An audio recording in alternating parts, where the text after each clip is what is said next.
in this goal of moksha, what is the method? I'll just tell you briefly. If you're interested, ask questions, I'll go deeper into it. 4 things.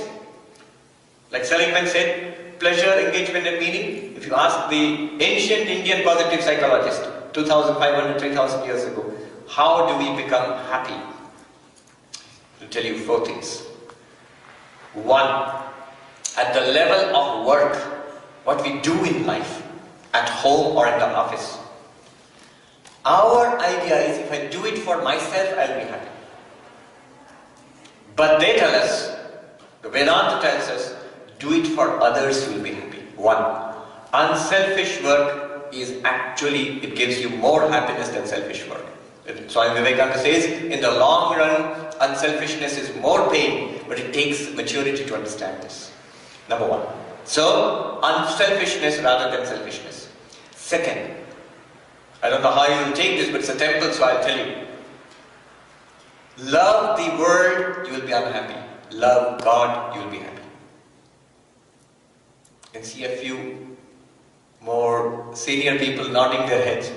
A lot of younger people looking skeptical. But love God, you will be happy. Love the world, you will be unhappy. That doesn't mean you'll ignore the world or hate the world. You see God in them. See God in the people you love, in everybody. But you have to see God in the people you don't love also. Then only that is the way to happiness. So love God, you will be happy. 2nd. 3rd, we think we are happy when our minds are active, we're thinking. Vedanta tells us you are happier when the mind stops. You see, we have hands and feet. Just because I have feet, does it mean that I have to keep running around? Not necessarily. When I need to run around, I will do that. When I need to sit still, my feet will sit still. I remember once we were monks, newcomers, and the senior monk was talking to us. He used to teach us scriptures every day, early in the morning, around a little earlier than this. And he used to sit on the ground. And one of the novices, one of my friends who was also a trainee, a monk, were going to be, was sitting like this and doing like this with his feet. Like this. Just shaking the feet. And this monk who was teaching us, he suddenly looked at that and he said in Bengali, "Kiyochi, what's that? What are you doing?" He got a shout. "Stop it! Why should the foot move all the time? Or any of our organs? There are our organs. If I have a pen, should I keep writing all the time? Not necessarily. When I need to write, I'll write. When I don't need to write, put it in my pocket." Similarly, we have a mind. You are not the mind. We are not the mind. You're the witness of the mind. You're the unchanging consciousness illumining the ever-changing stream of the mind. Body is a series of changes from childhood to middle age to old age. It will change. You are the unchanging consciousness watching this body. The mind is a series of changes. Imagine your mind yesterday. Imagine your mind, what's the significant day of your life? Maybe the day you came to this country. You won't forget that. Imagine your mind at that time. Imagine your mind when you were 16 years old, 6 years old, and see the difference in your mind from then till today. But you are the same witness. The mind has changed and is changing. You are the unchanging witness of the changing mind. Mind is an instrument as much as your pen or your car is. You can stop it, you can set it aside for a while. Happiness lies in the silence of the mind, not the chattering of the mind. 3rd point. I can see some of them going, what were the first 2? I forgot.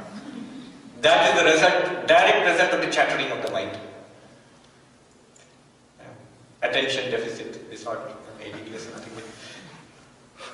Hear much about it in India. A lot of parents came forward, the kid has this, kid has that, what do we do about it?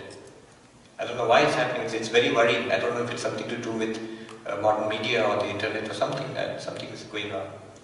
And then 4th, last, this is a little subtle. Happiness lies in holding on to the truth that you are the infinite existence, God, the divinity within. The world is an appearance. This distinction between reality and appearance. The truth within, Purusha Mahantam, infinite consciousness within, that is the truth. This is the radiance of that consciousness within. It may be a little difficult to get grasp, like Shankaracharya says, Chidananda Rupa Shivoham Shivoham. That is the last thing. If you focus on that, you will be happy. Focus on the changing world, you will be unhappy. Fourth thing, I'll repeat quickly, then we'll go in for question answers. 1. Level of work. Unselfishness makes us happy, not selfishness. This is just contrary to what we naturally think. It's okay for children to think that, but at a certain level, as we grow up, teenage, growing up further, try to realize this. This is called Karma Yoga. Karma Yoga. Transforming selfish work into unselfish work. It's not difficult. Everybody can do it. You don't have to be a monk to do that. In fact, Arjuna was not a monk. When Sri Krishna taught Vedanta and Karma Yoga to Arjuna in the Gita, Bhagavad Gita, he's not a monk. He was in the midst of the struggles, greatest struggle of life. So, the Gita was not taught in the Himalayas, in Gangotri, in an ashram. Gita was taught on the battlefield, in the midst of life. Second, love. What do you love? Love the world or love God? Vedanta is very clear and a little merciless there. You love God, spiritual reality, you'll be happy. Love the changing world, you'll be unhappy. Third, so that second thing is called Bhakti Yoga. Third, mind, silence of the mind makes us happy. That is called Raja Yoga or Dhyana Yoga, meditation. And fourth, that the divinity within existence, consciousness, bliss, Chidananda Rupa Shivoham. I am not the body, I am not the mind, I am the witness, unchanging witness. That conviction and ultimately that realization, that is called Jnana Yoga. Jnana Yoga. These are the insights into happiness. If you truly want happiness, of course pleasure, engagement and meaning, dharma, artha, kama, but beyond that, all of these have their limitations. Beyond that, the path of moksha, of God realization, it tells us these four things. There is the infinite source of happiness within us right now, whether you realize it or not, whether you agree or not, it exists. It's there. That is what is shining forth in the variety of happiness that we are seeking in the world. Now, how do you realize that? You realize that by unselfish work, you realize that by love of God, you realize that by meditation and by knowledge, jnana, the four yogas. I think that's enough to go along with. If there are questions, it will be better. Thank you.